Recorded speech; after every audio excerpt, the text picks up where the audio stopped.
Buenas noches, esto es Ojo Público Pregunta. Soy Nelly Luna y hoy es el Día del Periodista en Perú. Y desde este espacio queremos recordar a los 163 periodistas que han fallecido víctimas de esta pandemia en el país durante estos meses. 92 de ellos han fallecido víctimas de COVID y de este grupo, 39 profesionales se contagiaron cumpliendo sus labores. Desde este espacio honramos su memoria y extendemos nuestro abrazo hacia los familiares y a los colegas en este día.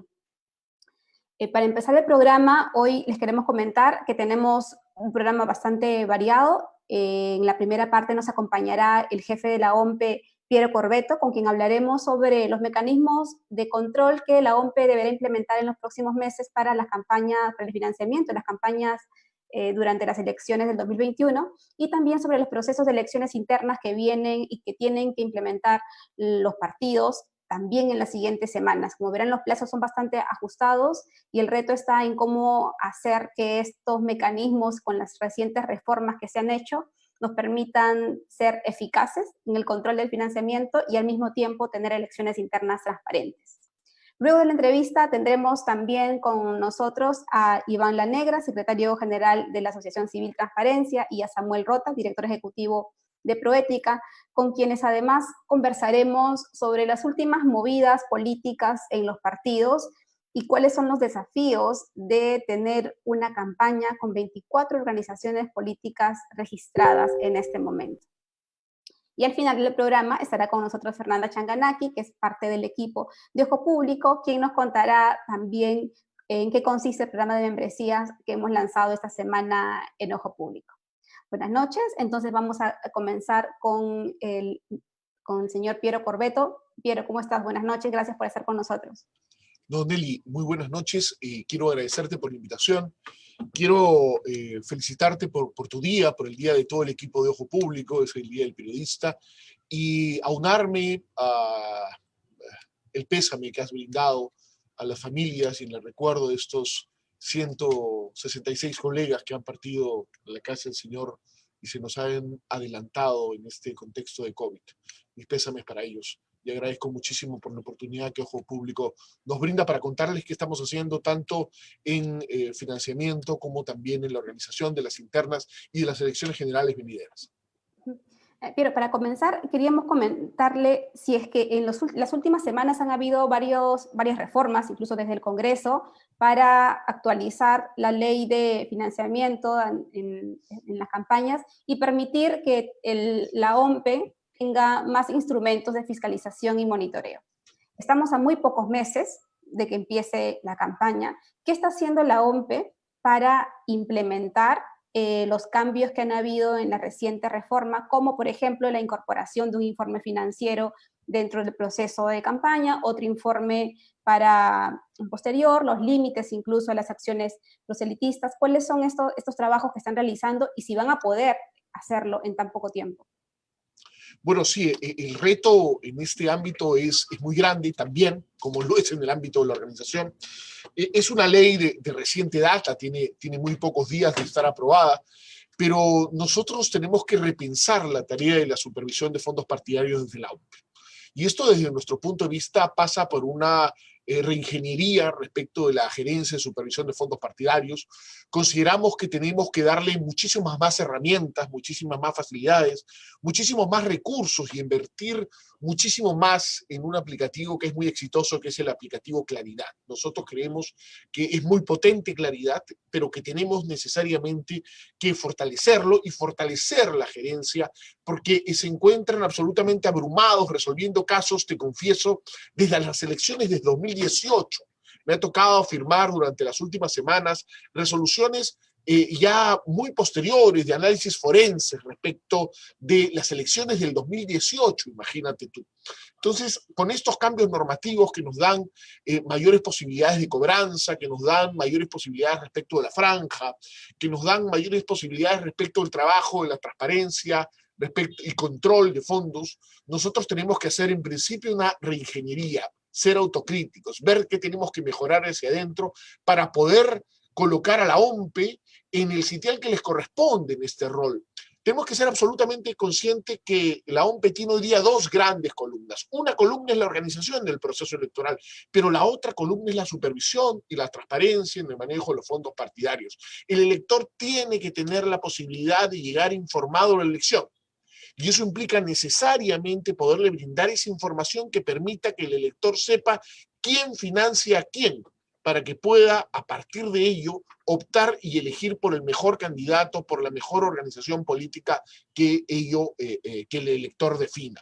Es en esa línea de ideas que nosotros tenemos que reconcebir, volver a concebir esta gerencia de supervisión de fondos partidarios, fortalecerla de una manera seria, con personal que no fluctúe a partir de procesos electorales, sino que tenga un contingente permanente de funcionarios que permita estar a la altura de las circunstancias y de las responsabilidades asumidas.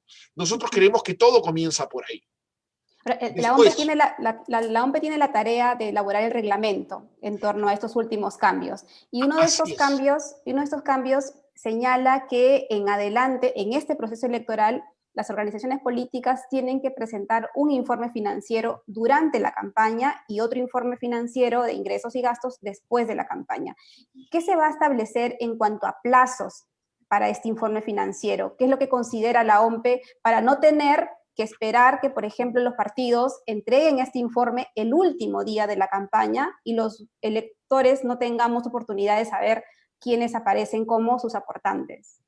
Sí, mira, nosotros tenemos que señalar cronogramas, tenemos que replantear el cronograma y el cronograma de entrega de informes. Tenemos que tener un informe cuando menos a la mitad o un poco antes del proceso electoral para poder tener información que permita al ciudadano poder tomar un voto bastante más informado del que lamentablemente ha podido estar tomando en los últimos tiempos. Nosotros somos absolutamente conscientes que este nuevo reglamento, además, tiene que estar aprobado y hecho público antes del 22 de diciembre, tomando en consideración que el 22 de diciembre los partidos políticos van a inscribir a sus candidatos a puestos de poder.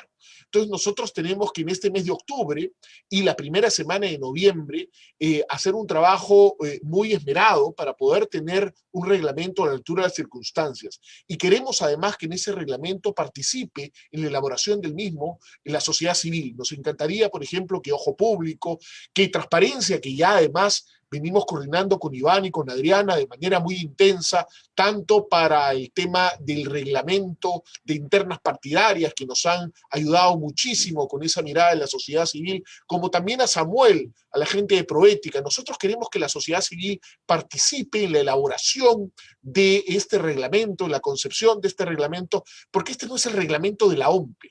Este es un reglamento que la OMPE tiene que aprobar, pero es un reglamento que tiene que ayudarnos a todos a poder hacer una supervisión fina, adecuada, oportuna de las finanzas partidarias y de los candidatos que postulen a cargos de poder a partir de las organizaciones políticas. La OMPE tiene este mandato desde su constitución, ¿no? Hace muchísimo tiempo, y como bien señalaste al inicio, ha sido todo un desafío implementar, y este proceso les está llevando a hacer una reingeniería de la sección de supervisión de fondos partidarios. Sí. Lo que señala la ley ahora, y ahí va mi pregunta, es que establece topes, por ejemplo, a los aportes proselitistas, ¿no? Es decir, pone un tope para aquellas actividades como las rifas o los cócteles que se organizaron en algún momento, tengan un tope, y que además ahora sí contengan el nombre de las personas o de los asistentes a estas actividades. ¿Qué mecanismos tiene ahora la OMPE y que tal vez no tuvo antes para fiscalizar que estas actividades realmente existan y no funcionen como un objeto para lavar dinero de origen ilícito? Bueno, ahí tenemos que combinar mecanismos que seduzcan a los partidos para poder brindar información veraz. En principio, nosotros tenemos que coordinar de manera intensa con la unidad de inteligencia financiera. Creo que ahí hemos tenido lamentablemente poco éxito, no hemos podido explotar esta relación como nosotros tenemos que concebimos que se tiene que hacer, tenemos que informarle a los partidos, enseñarle a los partidos que tienen que brindarnos la información 7 días antes, además de que hagan sus actividades, tienen que conocer que lo tienen que hacer, tenemos que hacer todo un esfuerzo que va básicamente en el siguiente ciclo. Un primer momento en donde definamos el reglamento, un segundo momento en donde invitemos a los partidos a sensibilizarlos e informarles respecto de la necesidad de cumplir este reglamento, y un tercer momento no solamente de adecuarnos para poder estar a la altura del cumplimiento de este nuevo reglamento, sino informarle a los partidos respecto de la posibilidad de que existan sanciones, que ahora van a haber sanciones, que ahora podemos llegar hasta la suspensión de los partidos, que ahora va a haber cobranza coactiva. Hay una serie de mecanismos que comienzan a brindarle a OMPE la posibilidad de cobrar las sanciones que nosotros hemos impuesto. Para que tengas una idea, solamente en el caso de las últimas elecciones de 2018, nosotros por no presentación de informes tenemos no menos de 5 millones de soles por cobrar, para que tengas una idea. De esos partidos que tenemos por cobrar, solamente 2 partidos se han acercado a cobrar a pagar en los últimos meses. Entonces, ¿no puedes decir los nombres de los partidos que deben? Tenemos una relación bastante extensa, son 21 organizaciones políticas que han sido sancionadas con diferentes montos, dependiendo de sus incumplimientos, pero que acaban de pasar a cumplir con su deber en los últimos meses. Te podemos decir Perú Nación, que acaba de pagar una multa cercana a los 100.000 soles, y una multa también de aproximadamente esos montos, pero algunos meses antes, Restauración Nacional. Son 2 de los partidos que en los últimos meses se han acercado a nosotros a cumplir con saldar la deuda que tienen con la OMPE. Pero para que tengas una idea, nosotros tenemos con 21 organizaciones políticas, está Acción Popular, Amazonas Siglo XXI, Concertación en la Región, Huancavelica Sostenible, en fin, son sanciones que vienen de las elecciones regionales. Y encontramos en esos 21 organizaciones políticas tanto a partidos políticos como a movimientos regionales. Eso solamente respecto a las elecciones del 2018, no anteriores. Así es. Recuerda que recién, a partir de la normatividad que teníamos vigente, nosotros hemos recibido informes posteriores que nos permiten hacer análisis forenses, y hemos llegado a una situación tan particular, por decirlo de alguna manera, que recién en este momento yo me encuentro firmando resoluciones de sanción sobre la elección del 2018. Para que tengas una idea, hoy estoy firmando resoluciones de sanción para el 2018. Eso no puede ocurrir. La población no merece eso. Las organizaciones políticas no pueden pasar por eso. Es por eso la necesidad que te planteaba al inicio de esta entrevista que tú me brindas y que yo agradezco, de tener que hacer una reingeniería, que pasa por tener claro cuáles son los procesos, que pasa por tener un reglamento adecuado, que haya un tarifario de sanciones, que la gente sepa precisamente las fechas, y eso solamente lo vamos a hacer comunicándonos adecuadamente con los partidos, aprovechando de la mejor manera el fortalecimiento de nuestros técnicos y trabajando con ustedes, con la sociedad civil, con los medios de comunicación interesados en estos temas, para poder tener un reglamento que esté a la altura de la democracia y de los procesos electorales que nosotros queremos. No podemos seguir hoy, 2 años después, recién sancionando a los candidatos que incumplieron con las elecciones del 2018. El país no lo merece. Pero para eso, ¿qué se necesita? Porque hablas de procesos que son bastante lentos, cuando lo que se necesita en campaña es tener información inmediata. La OMPE tiene más recursos financieros para contratar a los profesionales que se necesitan para acompañar este proceso. ¿Ya los tiene? ¿Los va a hacer recién? Mira, yo te confieso algo con absoluta sinceridad. Yo creo que este es un tema de decisión política, no es un tema de recursos. Yo creo que siempre hay recursos en el Estado. Y nosotros, cuando asumimos un cargo y una responsabilidad, debemos ser conscientes qué es lo importante para una institución. Y para mí es tan importante organizar un proceso electoral como fortalecer la supervisión de fondos partidarios. Porque si no, el elector, ¿a quién termina eligiendo? Termina eligiendo sin información. Habría que preguntarnos, ¿hubiese elegido ellos a los candidatos que hoy día estamos sancionando 2 años después? Seguramente no. Y es por eso que necesitamos trabajar juntos para fortalecer este aplicativo de claridad, para que la gente sepa en línea quién ha cumplido, quién ha financiado a quién. Esa es nuestra obligación. Y quiero que sepas que desde nuestra jefatura no solamente existirá puertas abiertas, sino invertiremos en la gerencia de la supervisión de fondos partidarios. Invertiremos en el aplicativo. Ahora ya tenemos dientes, ahora ya podemos cobrar, ahora vamos a sancionar y tenemos que hacer que estos procedimientos sean expeditivos. La gente tiene que saber quién ha cumplido con presentar su primer informe y ya con una difusión adecuada tomará la decisión si el primer informe no lo presentó, va a votar por él. Entonces, esa es la información y esa es la alianza que tenemos que construir a partir de la información que generemos. En perspectiva, tu lectura del papel de la OMPE en los últimos procesos, luego de lo que ahora sabemos, por ejemplo, con los sobornos y los pagos en campaña que dio Odebrecht durante los últimos procesos electorales, ¿es que realmente cumplió su labor? ¿Fue un tema de ineficiencia, de ineficacia, de que no tenía las herramientas, como dices? Porque yo, durante los últimos años, la OMPE necesariamente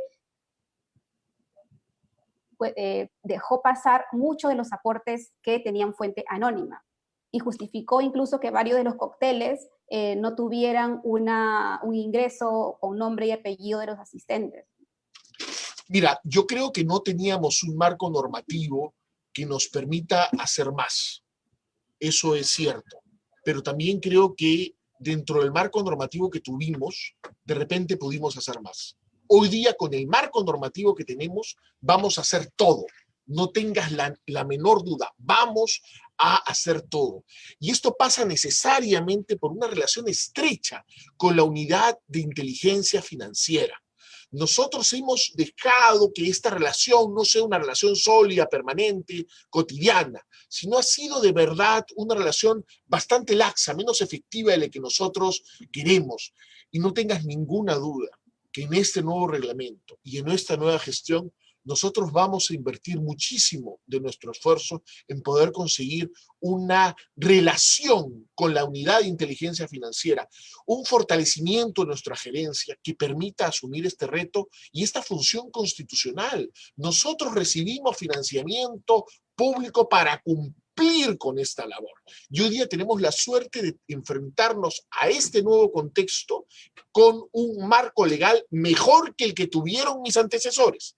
Y eso me obliga a hacer mejor de las cosas de lo que hicieron mis antecesores. No voy a calificar qué se hizo y qué se dejó de hacer.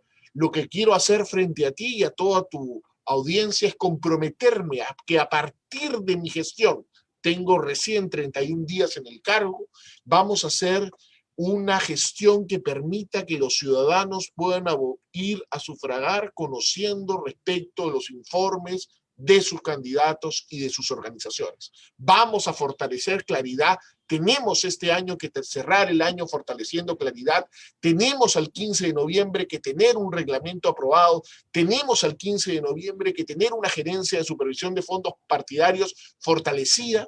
Y quiero comprometer a Ojo Público, a Transparencia, a Proética y a todas las instituciones y medios que se encuentran comprometidos como ustedes, como nosotros, con la transparencia en las finanzas partidarias, a contribuir con sus miradas, con sus aportes, a tener un mejor reglamento de supervisión de fondos partidarios que nos permita tener mejores respuestas frente a las necesidades que van apareciendo en política en los próximos meses. ¿Y han evaluado que la información que está dentro de Claridad y los aportes limpios esté en algún momento en formatos abiertos para que los ciudadanos, la sociedad civil, los medios, los periodistas puedan acceder? Porque es una de las cosas que durante muchísimo tiempo a las anteriores gestiones de la OMPE se solicitó, que esta información, al ser pública y necesaria, debería estar en un formato más amigable, pero las anteriores gestiones la rechazaban y la negaron de manera permanente.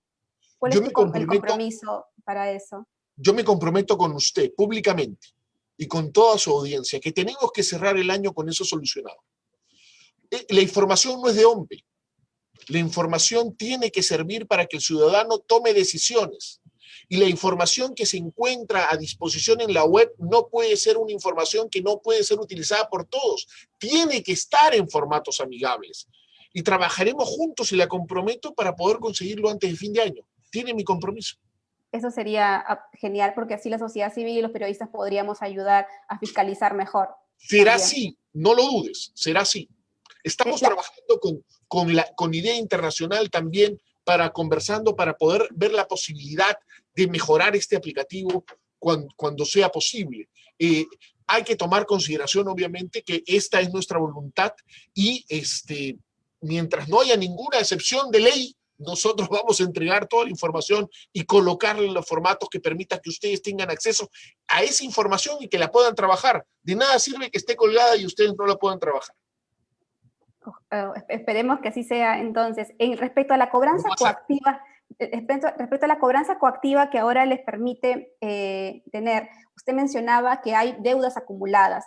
Esta cobranza que va a reglamentarse también va a alcanzar a estos procesos electorales anteriores, y si además, y la otra parte de la pregunta, uno de los problemas de los partidos es que no tienen propiedades a su nombre. Si usted ve los partidos más antiguos o los más tradicionales, gran parte de sus propiedades, en muchos casos, no están ni siquiera a nombre de los partidos. O sea, ¿de qué tipo de cobranza coactiva estamos pensando que se podría hacer ante partidos, instituciones políticas tan frágiles y otras bastante informales? Sí, lamentablemente, usted sabe perfectamente que las leyes son vigentes a partir del día siguiente de su publicación para adelante, ¿no? No son retroactivas. Lamentablemente no hay forma de ver cómo vamos a hacer con lo anterior.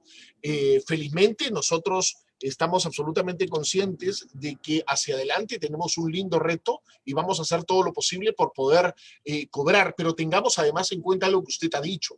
Hay una precariedad institucional en determinadas organizaciones políticas que harán más difícil cumplir con los cobros y otras que serán un poco más fáciles. Pero tenemos que ir avanzando. Yo soy un optimista. Yo creo que estas últimas modificaciones nos colocan bastantes peldaños adelante de lo que ya estábamos y que con un buen reglamento, con una buena sensibilización, con un buen acompañamiento, con un buen sistema de claridad, vamos a ir mejorando. Yo parto de la premisa de que las organizaciones políticas y los candidatos quieren declarar, quieren transparentar, y de repente hemos fallado nosotros, y hay que hacer un mea culpa, en poder brindarle las herramientas, facilitarle las cosas. No necesariamente de repente hemos hecho el seguimiento preciso que hemos debido hacer, pero estamos a tiempo para corregir. Tenemos las elecciones del Bicentenario hacia adelante y tenemos que estar a la altura de las mismas.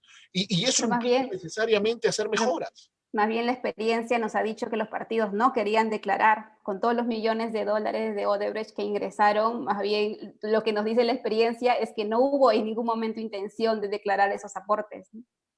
Bueno, yo soy un optimista, yo miro para adelante, yo creo que el reto que viene es un lindo reto y si es que pensaron diferente los partidos, tendremos que convencerlos para que piensen de una manera diferente a la que en teoría podrían haber tenido, y estamos seguros que simplificando los aplicativos, que brindando la información, que haciendo pública la información, quién entrega, quién no entrega, ese mecanismo va a generar un círculo virtuoso que va a necesariamente obligar y convencer a los partidos de la necesidad de fortalecer su transparencia, y con la participación ciudadana, con la veeduría ciudadana que ustedes canalizan, los partidos se van a ver en la necesidad de cumplir.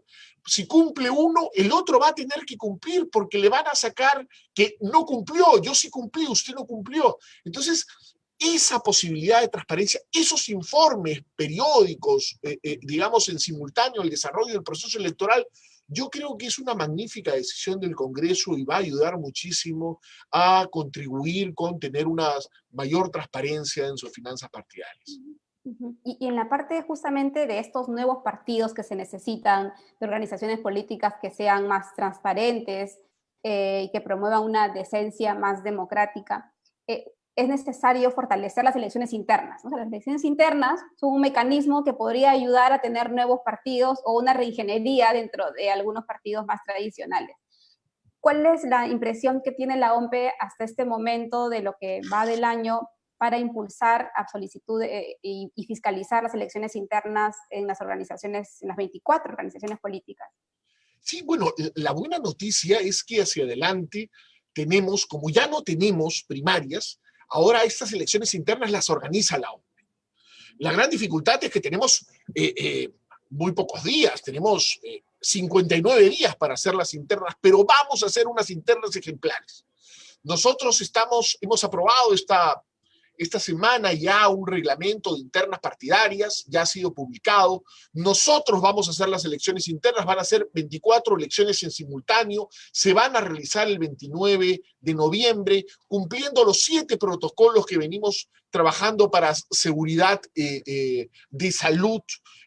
Vamos a trabajar con los organismos electorales, no solamente a través de asistencia técnica para fortalecerlos, sino vamos a organizar las internas. El padrón va a ser hecho por los profesionales magníficos que tiene el RENIEC. Nosotros vamos a organizar la elección. Tenemos planificado utilizar más o menos 2.500 mesas de sufragio, 325 locales de uso como recinto electoral. No van a ser locales partidarios, van a ser seguramente escuelas, universidades. Vamos a poner un local, un recinto de votación en cada provincia en donde cada partido tenga un comité partidario.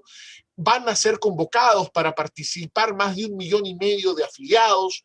Yo espero que a partir de la competencia electoral que exista al interior de cada partido político, exista la posibilidad de que esta sea una concurrencia masiva este 29 de noviembre para elegir delegados a algunos partidos y candidatos a puestos de poder otro, y el 6 de diciembre aquellos que no han elegido candidatos, sus delegados pueden a su vez elegir a los candidatos a puestos de poder.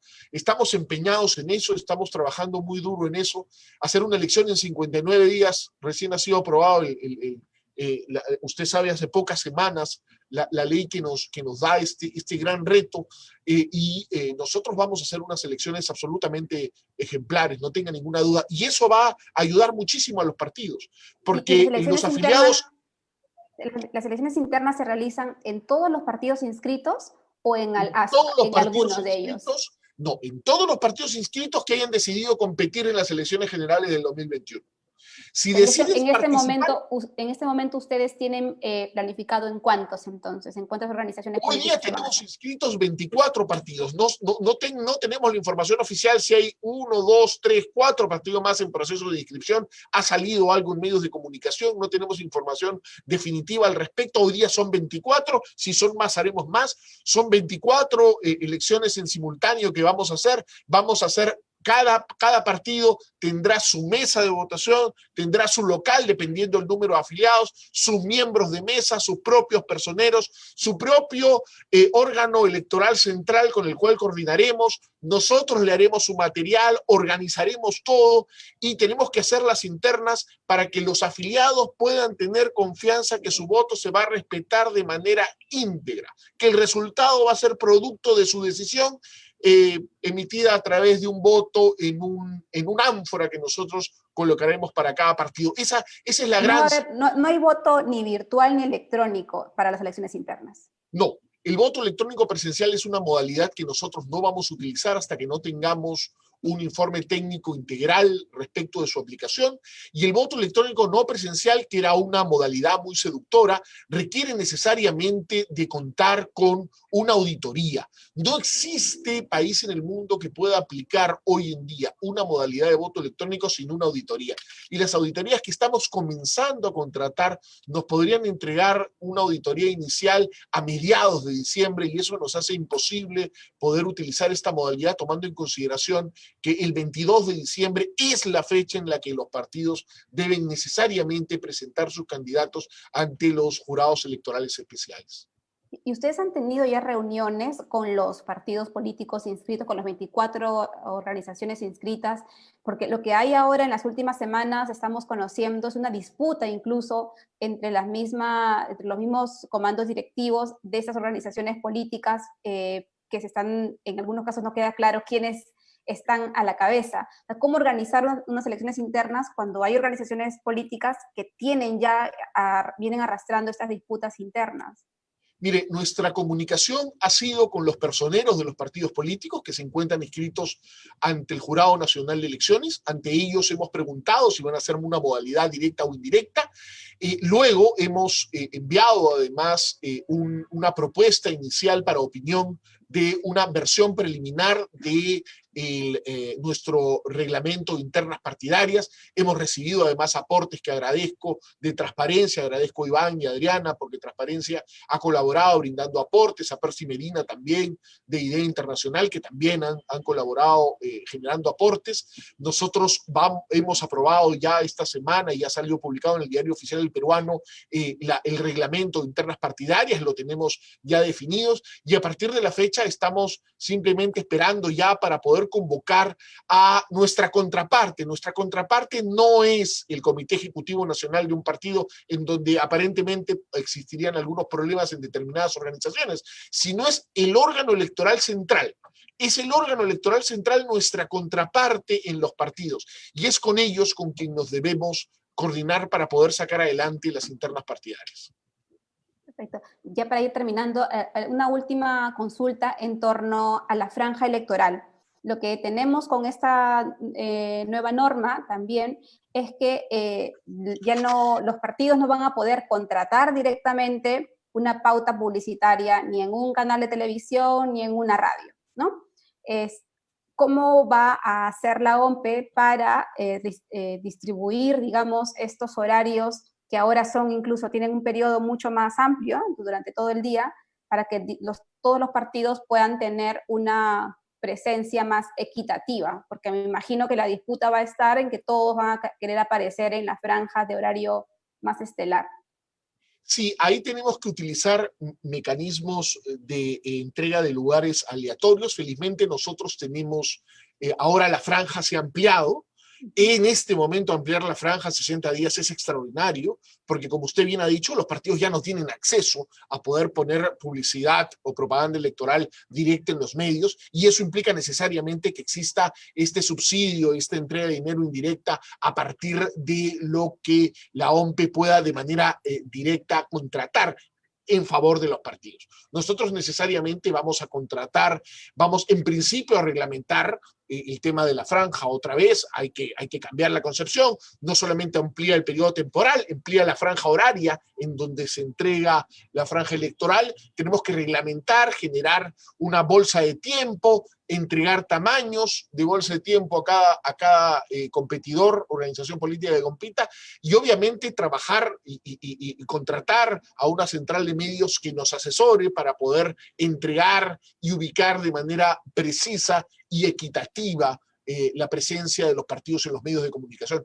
Hoy la calle, la plaza, va a ser un espacio negado para lo que históricamente ha sido el espacio vital de los partidos políticos. Hoy día van a ser los medios, también van a ser las redes sociales. Ahí tenemos un reto muy lindo. Creo que para nosotros es un referente el Tribunal Electoral panameño, que ha avanzado muchísimo en el tema, y les doy un tema que me parece que es fundamental.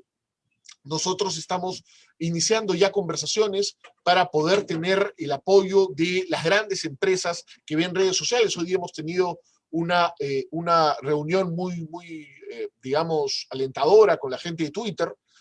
Vamos a reunirnos también con Facebook, vamos a reunirnos con Google, vamos a aprender mucho en los próximos días de la experiencia del Tribunal Electoral panameño. Tenemos necesariamente que trabajar en el establecimiento de criterios, que es un tema que es fundamental, para que todos tengamos claro de manera transparente, oportuna, en qué podemos gastar, cómo gastar bien el tema de la publicidad en esta franja, que además le han agregado redes sociales en esta oportunidad.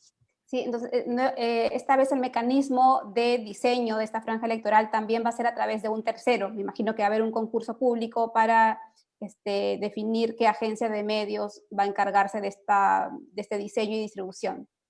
En principio esa es una posibilidad, ha sido así históricamente, existe la posibilidad que nosotros contratemos expertos para hacerlo. Eso es un tema que nosotros estamos en proceso de evaluación todavía tenemos algunos días más para pensar las opciones en pro y en contra de cada una de estas posibilidades, pero apenas lo tengamos definido, lo comunicaremos sin lugar a dudas. Solo una última pregunta. Ahí, dentro del nuevo, de los nuevos cambios que se han hecho, también se permite que haya publicidad en 3 redes sociales, ¿no? En un máximo de 3 redes sociales. Y lo que hay redes sociales que obviamente van a tener un papel más relevante ahora porque por las restricciones y el cuidado que la mayoría está teniendo, pero hay dentro de este grupo de redes sociales compañías como Twitter que ha prohibido hacer campaña en este espacio.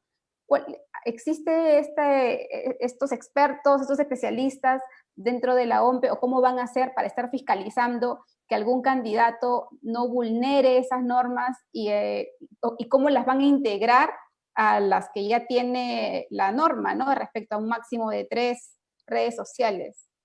Mira, nos han brindado un reto muy lindo que tenemos que prepararnos. En este momento no tenemos los técnicos y los especialistas para poder afrontar esto, pero no quiere decir que no los tengamos para el momento de la elección. Tenemos que prepararnos para esto, tenemos que pensar en el reglamento, tenemos que presentar los criterios, tenemos que trabajar en la experiencia comparada que han hecho estos otros países similares a los nuestros para afrontar este reto.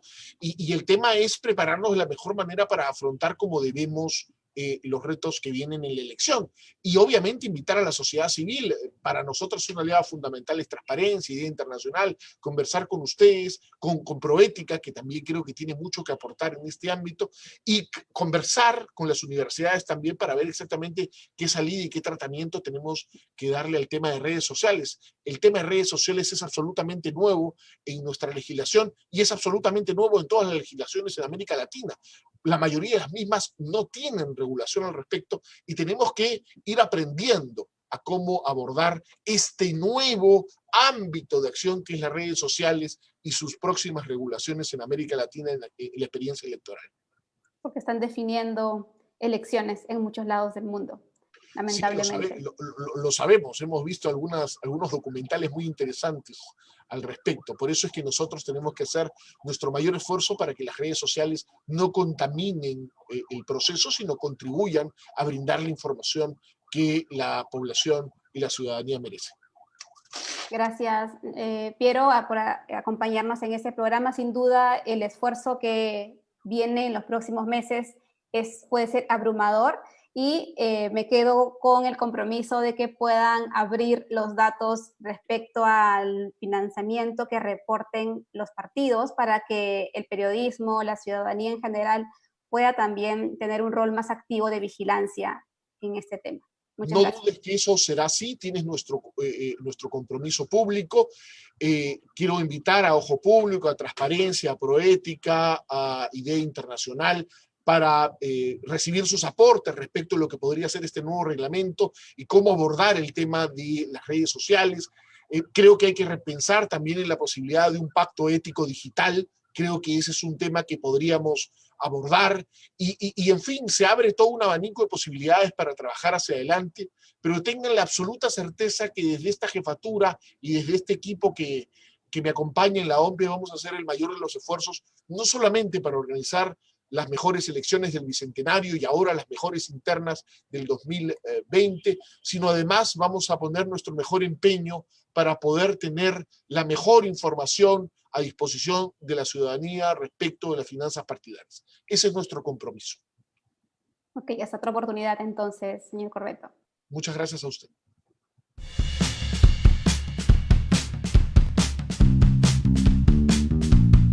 Bien, ha sido importante entender los grandes desafíos que vienen ahora para la siguiente campaña. Es importante que no solamente los medios estemos vigilantes, sino también los diferentes espacios de discusión ciudadana, organización civil, las universidades, para poder tener una mejor mirada sobre el desempeño de las organizaciones políticas, su transparencia financiera, pero también sus propuestas a camino al Bicentenario en el Perú. Ahora está con nosotros y damos la bienvenida a Samuel Rota e Iván Lanegra. Samuel es director de Proética y Iván Lanegra, secretario de Transparencia. Gracias, Samuel e Iván, por acompañarnos ahora. No sé si han logrado escuchar parte de la entrevista, si tienen algunas impresiones sobre estos grandes retos que mencionó Piero Corvetto en torno a la fiscalización y el dinero en campaña. No sé, ¿qué nos dices, Iván? Porque tiene tremendo desafío, Piero, ¿no? En primer lugar, un saludo a Ojo Público y a todo el equipo, a ti en particular, Nelly, por el Día del Periodismo. Entonces, pues, que les vaya muy bien, además en estos nuevos desafíos que he visto han anunciado en estos últimos días, ¿no? Y tiene desde luego la OMPE ahora una tarea, pues, al cual se le agrega la complejidad de la pandemia, ¿no? Entonces, esos temas, digamos, se hacen particularmente difíciles. Organizar una elección presencial en estos días va a ser todo un tema tremendamente difícil. Pero hay también cosas, como bien dice Piero, de retadoras, ¿no? Quizá una de esas cuestiones es, por ejemplo, ¿es o no real que hay 1,5 millones de peruanos y peruanas afiliados a los partidos políticos? ¿Qué porcentaje de verdad de todos los afiliados van a ir a votar? ¿No? Porque claro, hay padrones llenos de un número muy grande de afiliados, pero en verdad lo son, y eso va a ser un sinceramiento, ¿no? A ver realmente qué tipo de organizaciones tenemos, y hay que hacer un trabajo ahí muy cercano. Transparencia va a ser un seguimiento de las elecciones internas. Vamos a producir al final del proceso un informe sobre su marcha. Entonces, seguramente las cifras que saldrán de este evento van a ser bien interesantes para entender realmente qué partidos políticos tenemos en el país.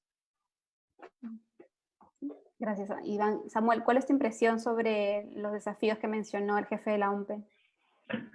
Bueno, muy importante lo que señala el señor Corvetto con respecto a la urgencia de fortalecer la gerencia y supervisión de fondos partidarios, ¿no? Yo creo que eso es central dentro del proceso de reforma en la parte de implementación a la cual ya entramos ahora. Podemos tener las mejores regulaciones sobre control, supervisión, pero si no tenemos un órgano con capacidad efectiva de realizar auditoría, en realidad no va a servir de nada, ¿no? Entonces, por eso es clave que se ponga el ojo en fortalecer este órgano. Hay experiencias, lo que tocaban en la última parte de la conversación con respecto a las campañas y a la inversión en campañas en redes sociales. Hay experiencias en otros países que pueden ayudar a poder vamos a ilustrar cómo puede realizarse este ejercicio de una forma ni siquiera tan onerosa, ¿no? Con, digamos, convenios con Google, por ejemplo, para revisar las librerías de avisos, ¿no? Y poder tener un registro, un reporte, una base de datos que permita comparar con lo que están declarando. Puede instalarse, y esto podría ser responsabilidad más bien de las ONGs que estamos en el lado del control social. Podría instalarse aplicativos en celulares o en otro tipo de dispositivos de voluntarios que te permitan revisar lo que efectivamente les está apareciendo en su timeline de Twitter o de Facebook o de Instagram o lo que fuera. O sea, hay experiencias, pero hay que poder revisarlas con interés y poder trasladarlas y convertirlas en, como dice él, en el reglamento, que es fundamental. Ahora, una de las cosas más importantes también de este proceso es que por primera vez, que yo conozca, tal vez antes era así, pero es la primera vez que no van a ser los partidos los que contraten la pauta publicitaria, ¿no? O sea, no van a poder pagar una pauta en la televisión, en la radio, en medios masivos, cosa que porque este gasto era el que representaba en realidad gran parte de la torta de gastos de los partidos. Y cuando uno recuerda un poco todos los millones que ingresaron por Odebrecht ilegalmente a las organizaciones políticas, se destinaron masivamente a comprar estos espacios publicitarios que eran los más caros también. con esta restricción de que ahora sea la OMPE la que administre esos recursos de manera más equitativa, ¿creen ustedes que hay espacio para que haya menos corrupción en el financiamiento de partidos, menos ingreso de dinero ilícito? ¿O creen que podría haber vacíos en algún punto para que estos ingresen? Bueno, a ver, primero, es cierto, ¿no? No solamente es el tema de la propaganda electoral en radio y televisión, también es el tema de las actividades presenciales, en particular los mítines, que son normalmente una actividad que utilizaba muchos recursos, inclusive recursos en especie, ¿no? Que fluía hacia las campañas. Entonces, eso no va a poder hacerse porque por el tema de la emergencia, ¿no? Entonces, la pregunta es, ¿qué tipo de posibilidad hay que se use recursos para atraer votos? Entonces, las redes sociales son un espacio, los diarios son otro, pero los diarios no tienen un impacto tan grande hoy en día, ¿no? Digamos, eso ha bajado enormemente. Entonces nos queda el tema de las dádivas. Creo que ahí hay que mirar muy bien lo que va a suceder en la campaña, ¿no? Porque, ojo, que las dádivas están prohibidas, desde luego, ¿no? Y hay toda una regulación que inclusive establece que un candidato puede ser excluido por reincidencia en entrega de dádivas. Pero como Samuel, por ejemplo, sabe muy bien, la habilidad para evadir la ley es una cosa que lamentablemente también está presente, ¿no? Entonces, la probanza sobre quién entregó la dádiva, si efectivamente fue el candidato o no lo fue, es tremendamente complejo, ¿no? Entonces, si hay un espacio donde puede fluir dinero, más allá de la propaganda, es en ese tema, ¿no? Y ahí hay que poner, pues, mucho ojo, ¿no? Porque esto es una campaña que se va a hacer ahora a nivel nacional, y al no verse eliminado el voto preferencial, tienes a miles de candidatos o eventualmente operando, ¿no? Eso lo cual hace más compleja la fiscalización. ¿Tú qué opinas, Samuel? Sí, yo coincido con Iván, yo agregaría otro tema, ¿no? Una de las fuentes de corrupción es financiar la campaña, ¿no? Pero luego está la otra, es que tú participas en política, ¿no? Obviamente financias tu campaña, que sé, pero participas en política con la aspiración de llegar a una posición de poder desde la cual puedas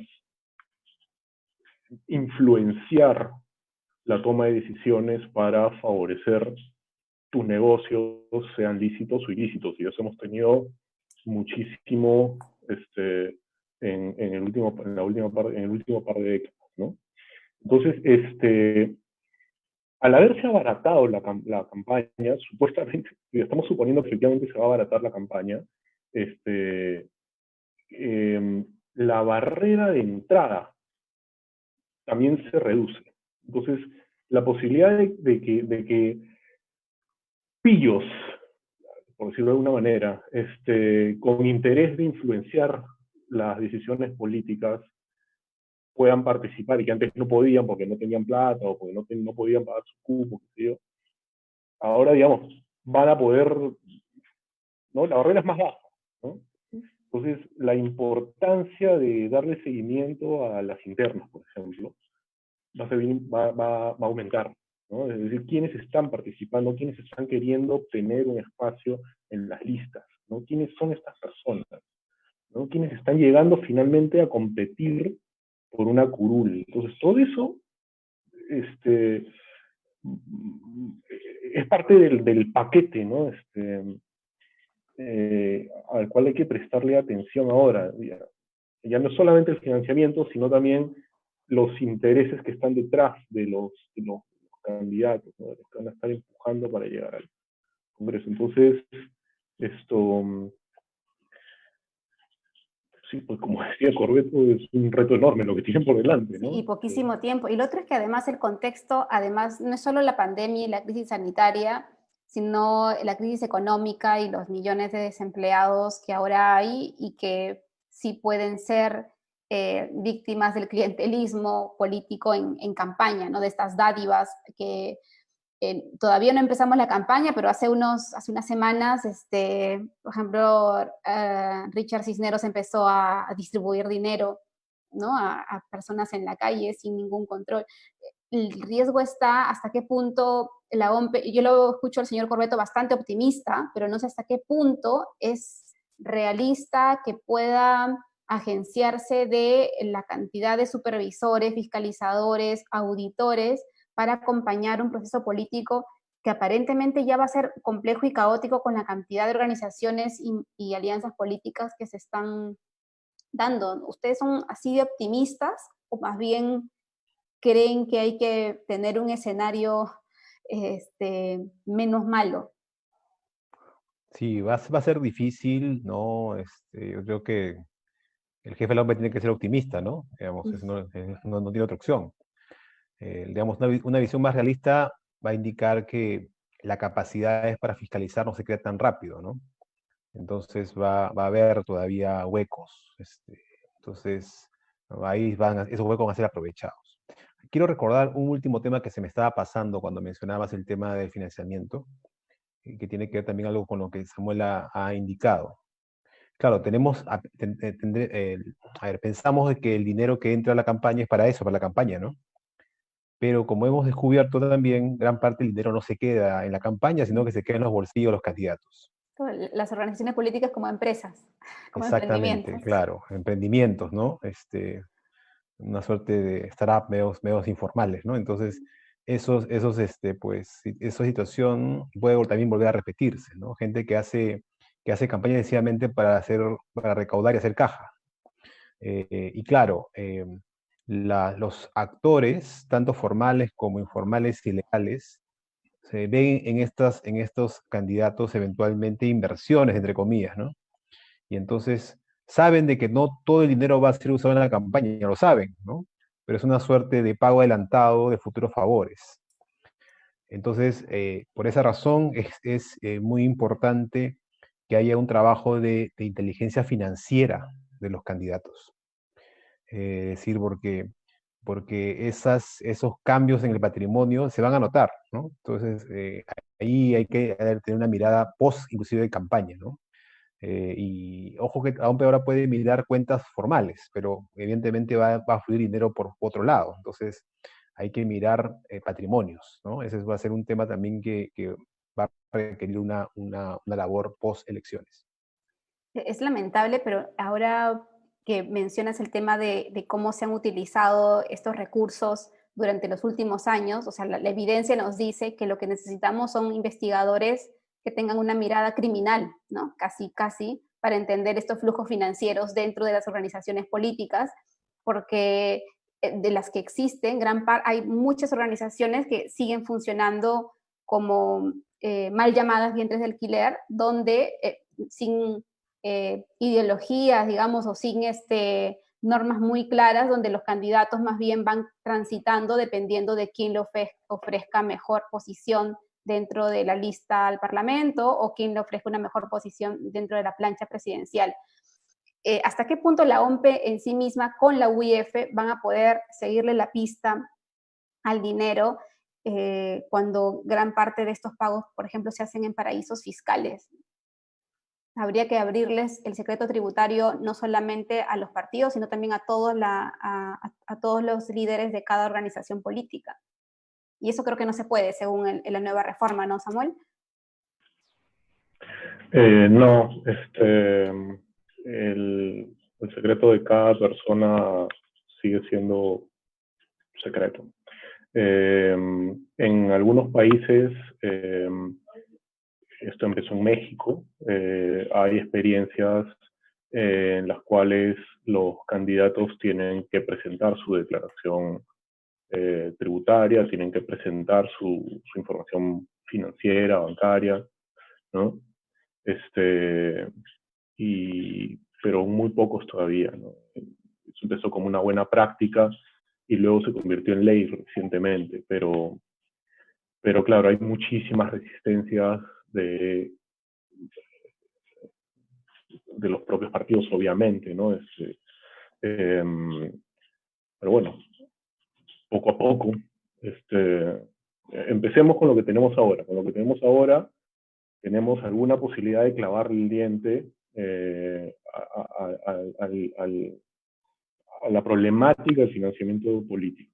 Entonces empecemos con lo que hay ahora, evaluemos cómo va este ejercicio de control posteriormente a la campaña, hagamos una evaluación, hay que hacer esa discusión sobre qué pasó, qué funcionó bien, qué no funcionó bien, y en todo caso pensar en una siguiente generación de reformas para ajustar lo que haya que ajustar, y claro, esto podría ser uno de los temas a plantear en ese momento, ¿no? Ujú. ¿Y cómo ven el escenario político, más bien, ya todavía no hay inscripciones, pero ya hay inscripciones a partidos, hay algunos liderazgos que están apareciendo de manera más mediática que otras, pero parece muy confuso por momentos, ¿no? Porque como veíamos, les decía hace un momento, hay organizaciones políticas ya inscritas, tienen un papel asegurado y más bien están buscando a quién mandan de candidato presidencial. ¿Cómo ven este escenario también entendiendo el contexto de pandemia nuevamente, donde va a haber una crisis económica fuerte que se va a ir arrastrando con los desempleos que esto conlleva y con una atomización aparentemente caótica y también con una agenda regional cada vez más fuerte que no siempre ha estado en la agenda de la agenda pública de la capital? ¿Cuál es la lectura? Parece que soy muy pesimista, lo siento, pero me asusta mucho que no tengamos claro ese norte para la siguiente campaña, para esta campaña. Bueno, hay que ser realista, ¿no?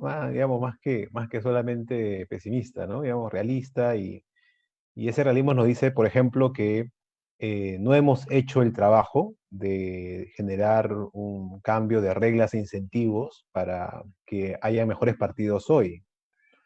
Es decir, cambiar las reglas que se han hecho a última hora, claro, eso van a ayudar a algunas cosas, y sumadas a otros cambios que están pendientes, mejorarán las condiciones para que haya mejores partidos en el 2026. Pero si vemos qué hicimos de 2016 a la fecha, en verdad hemos hecho muy poco por cambiar las cosas, ¿no? Entonces, es normal que se vuelva a repetir un escenario muy parecido al que vimos en el 2020, en enero, y muy parecido al 2016. Con algunos cambios, ¿no? Es evidente que ha habido una transformación de los pesos de los partidos, ¿no? Nuevamente, ¿no? Y en este caso, uno muy claro, ¿no? Digamos, es claro que Fuerza Popular, pues, ha perdido, ¿no? El peso que tenía en la elección de 2016, y difícilmente lo va a recuperar completamente, ¿no? Entonces ahí tenemos un primer elemento distinto. Lo otro es que la ley obliga ahora que los que participan en las elecciones internas tengan que ser afiliados. Ha quedado la figura de los designados, pero es para las listas congresales. Pero para ser candidato presidencial, a la vicepresidencia, tienes que ser afiliado. Es por eso que vimos a tanta gente corriendo hasta el día 30, ¿no? Para afiliarse a algún partido, ¿no? Por favor, miren, a veces los afilian sin que ustedes sepan, mejor chequeen por si acaso, porque a veces ha habido casos de personas que no sabían que habían sido afiliados y lo aparecen en el registro. Metan su Sí. DNI por si acaso, no debe ser que algún partido los haya afiliado a última hora sin que ustedes sepan. ¿Ok? Lo otro es que, ¿qué va a pasar en esas elecciones internas? Creo que hay que mirar también esos procesos, o sea, ¿no? al interior, porque van a dar una señal muy clara sobre qué tipo de partidos realmente van a competir ¿Y en las elecciones hay generales. porcentajes mínimos? O sea, hay No, como, no. si votan 10, esos 10 definen el futuro del partido. En tanto el estatuto interno del partido lo permita, ¿no? Ahí hay todavía algunos temas que han quedado medio dudosos, ¿ya? En las reglas de las elecciones internas, pero las reglas más claras son las siguientes, ¿ya? O sea, los partidos tienen que decidir si lo hacen directamente, es decir, los afiliados directamente votan por sus candidaturas, sean estos candidatos, ¿no? Como listas o individuales, y si deciden hacerlo por delegados, es decir, los afiliados votan primero por delegados y luego los delegados votan por los candidatos.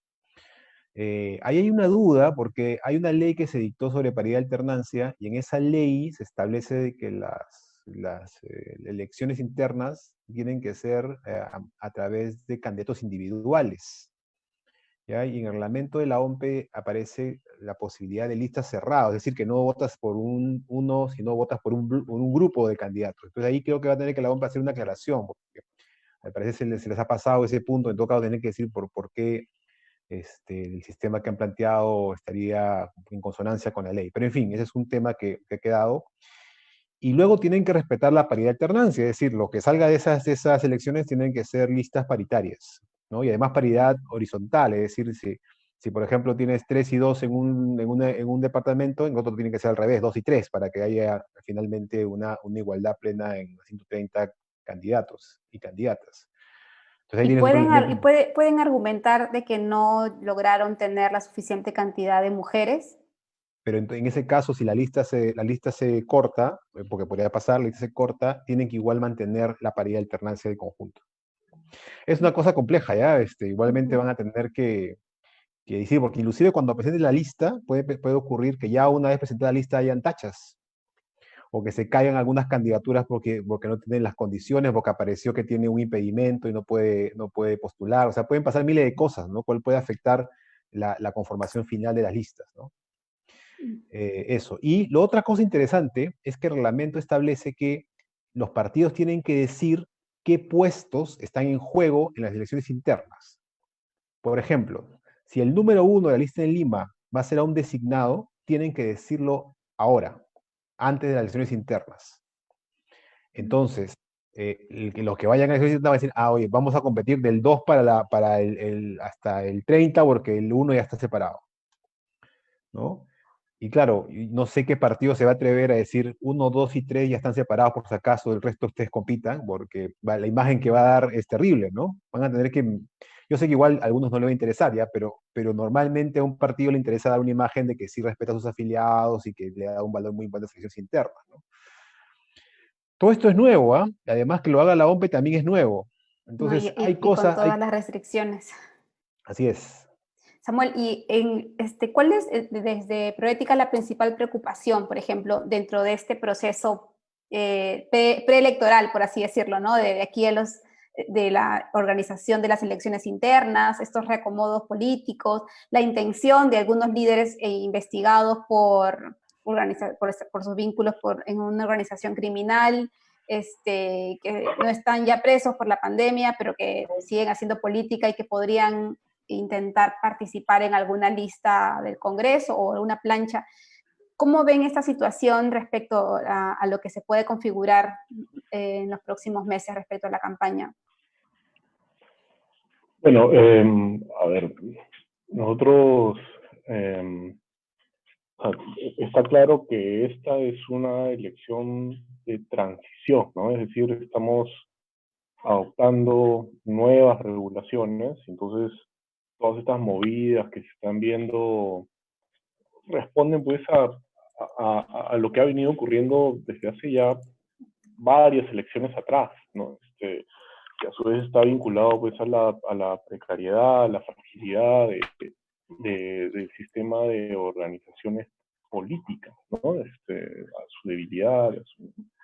Entonces, claro, esa debilidad, esa fragilidad ha permitido pues que se cuelen estos intereses subalternos, ¿no? Eh, en muchos casos que se cuelen bien abiertamente, ¿no? Eh, y sí, pues eso es un riesgo que nosotros vemos ahí y que sin duda nos preocupa siempre. Eh, eh, Sí, es que por eso, el costo de la impunidad con estos partidos ha sido bastante alto, ¿no? sin duda, ahora lo están pagando, ¿no? Digamos, en buena medida el elenco Lavajato está a un lado, ¿no? Ha sido castigado, eh, eh, digamos, las investigaciones encima han impactado en la organización política y en esta dimensión política. Entonces, Nos preocupa más bien todos esos otros 21 que se puede colar por ahí, ¿no? Porque, bueno, ahorita no tenemos a Odebrecht. Odebrecht fue hasta el 2011, ¿no? En 2016 fue los cócteles, ¿no? Ramírez, qué sé yo, ¿no? Pero además hay muchas otras emprendimientos criminales que pueden estar ahí poniéndole el ojo a, a, a este frágil sistema partidario todavía. Y por Bueno, eso, con más razón, se necesita que el órgano electoral esté lo más afilado posible en su capacidad de poder auditar, de poder detectar, de poder llamar la atención, de poder hacer alertas. En ese sentido es sumamente importante lo que está diciendo y a lo que se ha comprometido abiertamente Piero Corbeto, de que van a poner la información en formato de datos abiertos, porque eso te va a permitir eventualmente hacer cruces con otras bases de datos que tú tienes en el Estado, ¿no? Nosotros estamos revisando, por ejemplo, las y que el Estado contrataciones. podría hacerlo, ¿no? Pero no lo Claro, ha hecho nosotros hasta ahora. estamos revisando las contrataciones que está el portal de datos abiertos de contrataciones de COVID. No te sirve de mucho porque no tienes con qué cruzarlo, ¿no? Nuestros colegas, por ejemplo, de Colombia, Transparencia por Colombia, descargó las aplicaciones de la base de datos abiertas de COVID y la cruzó con la base de datos de Cuentas Claras, que es el aplicativo Claridad del órgano electoral de Colombia, y encontró pues que habían varios proveedores que habían sido financiadores de las campañas, ¿no? Pero eso no se puede hacer acá porque no tenemos, porque la información es muy mala y la poca información que hay no está en formato cruzable, ¿no? Entonces, sí, pues estamos en una transición y necesitamos demostrar que estas reglas pueden funcionar, ¿no? Entonces, vamos a probar. Como país tenemos que probar. Ahora, lo que mencionaba hace un rato, Iván, en torno a los contrapesos políticos han cambiado, pero pareciera que no las estructuras y las formas de hacer política, ¿no? Porque, por ejemplo, a mí me ha sorprendido muchísimo la incorporación de Daniel Mora al partido Frente Patriótico de Antauro Humala. Sigue sorprendiendo estas afiliaciones de último minuto y sorprende el nivel de aprobación que ciertos liderazgos conservadores o extremos radicales como el antaurismo tienen en algunas partes del país. ¿Ustedes ven en este futuro del 2021, los primeros meses de la campaña, que hay espacio para un discurso conservador, fundamentalista, dentro del discurso político? ¿O más bien ven que va a ser bastante atomizado y que nuevamente podría surgir un candidato con muy poca representación o porcentaje en reconocimiento, pero que sea sólido para que le permita tener con un 20%, digamos, ganar frente a la dispersión del resto? ¿O hay uno que pueda así centralizar esta desconfianza con un discurso como estamos viendo en los últimos meses, conservadores y al mismo tiempo casi autoritarios? ¿Cómo creen que sea este panorama? Pero quizá a veces tenemos cierta ilusión sobre que discursos, digamos, con un corte ideológico muy refinado sean la base de las elecciones, ¿no? Concretas de los electores, ¿no? A veces son cosas más sencillas, ¿no? Por ejemplo, un elemento clave es Estado, más presencia estatal o menos presencia estatal, ¿no? Entonces, alrededor de ese discurso hay toda una agenda que se puede mover durante muchos años. Digamos, ha sido creciente, ¿no? Pues la demanda de Estado, ¿no? Un elemento que ha articulado muchas campañas políticas.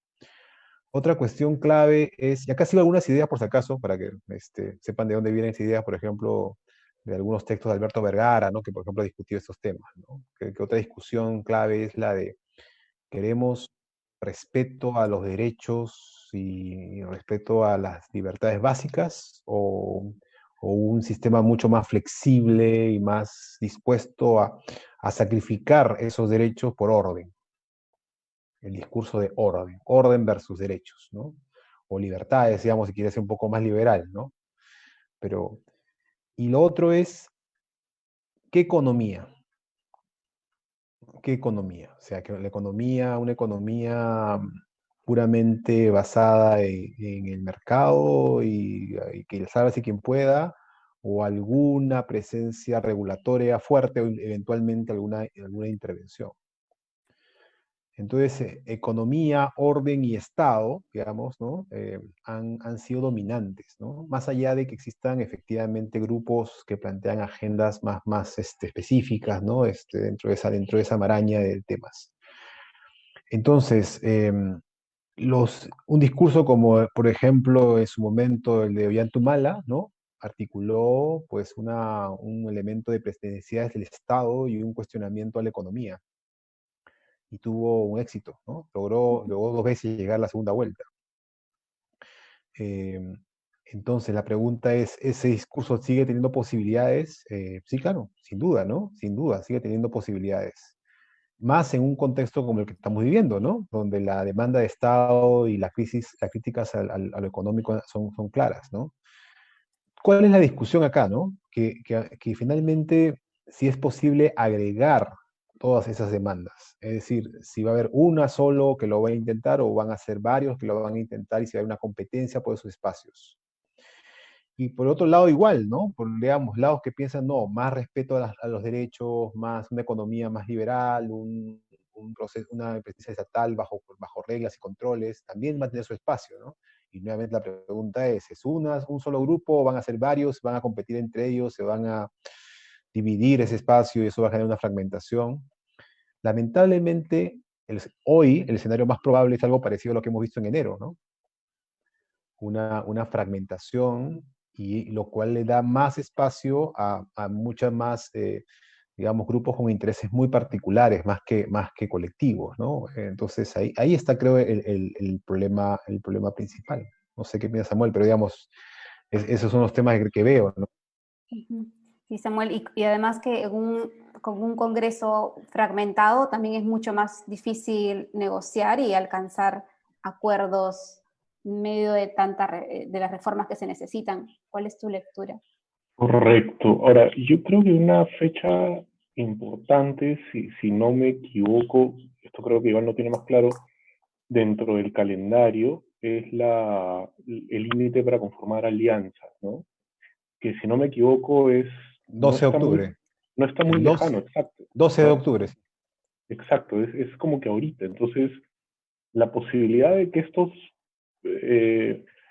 digamos, que están ahí sueltos, dispersos, y que puedan encontrarse, que puedan pensar que estratégicamente es mejor ir juntos, está ahorita nomás. Entonces, yo tendría mucha expectativa en ver qué pasa en esos días, ¿no? Quiénes se van juntando, ¿no? Y a ver si tenemos un sancochado como tuvimos hace ya algunas elecciones, y ver cómo se reducen estos 21, ¿no?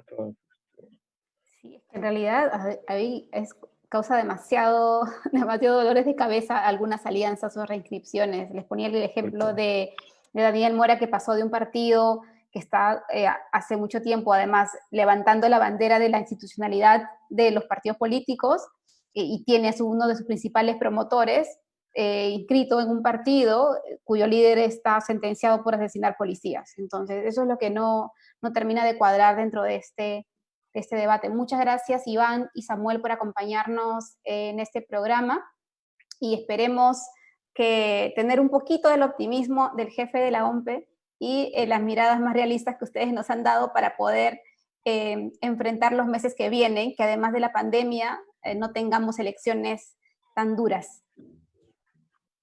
Bueno, muchas gracias a gracias. ustedes. Gracias.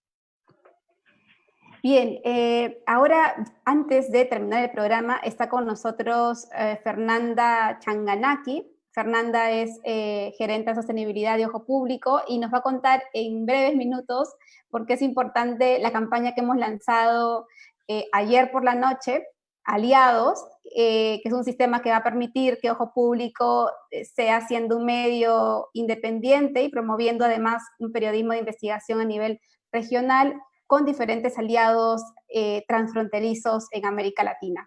Hola, Fernanda. Buenas noches, Nelly, ¿cómo estás? Muy ilusionada de contarles brevemente sobre Aliados. Como tú bien has dicho, es el primer programa de membresías en medios del Perú que sigue los pasos de reconocidos medios como The Guardian, El Diario, La Silla Vacía, ¿no? Que buscan el apoyo de sus lectores como una nueva fuente de financiamiento. En Ojo Público hemos optado por un modelo de membresías que prioriza el compromiso entre el medio y su comunidad. Es por eso que nosotros no vamos a restringir nuestros contenidos, no vamos a levantar un muro de pago y que va más acorde, digamos, con un modelo de suscripción en el que uno paga por un servicio, ¿no? La razón por la que los aliados y las aliadas del programa contribuyen es porque creen y comparten nuestro propósito, ¿no? De promover la sostenibilidad del periodismo independiente. Y además, Fernanda, porque a pesar de la pandemia y que todo el equipo está trabajando en remoto, nosotros no hemos dejado de trabajar, vamos a compartirles ahora un pequeño video de 1 minuto que cuenta un poco el espíritu que está detrás de la campaña. Entonces, ahí le ponemos un rato el video y volvemos ahora contigo, Fer. Perfecto.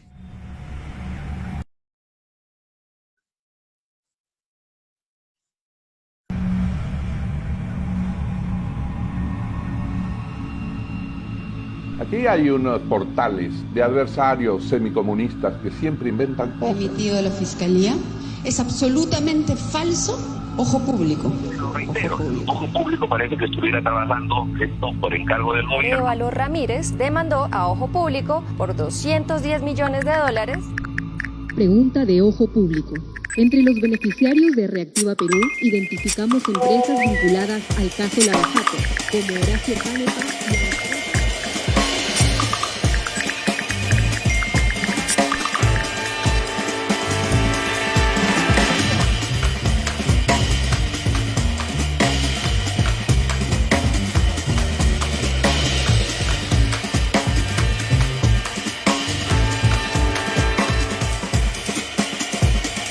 En tiempos de crisis y oscuridad, el periodismo tiene el deber moral de convertirse en una luz que nos guíe al final del túnel. Eso es lo que intentamos hacer en Ojo Público. En un mundo invadido de mentiras y confusión, Ojo Público busca la evidencia más rigurosa para decirte las cosas como son.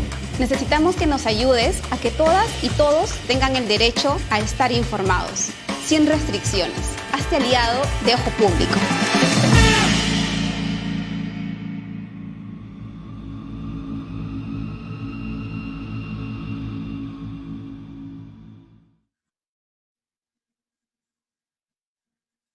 Fer, entonces estamos viendo que Aliados es un programa que estamos impulsando de Ojo Público, como decías, como lo tienen otros grandes medios que buscan su independencia financiera, y en Perú, Ojo Público es el primero en hacerlo, pero qué tipo de aliados pueden registrarse dentro de la comunidad de Ojo Público y qué beneficios tienen?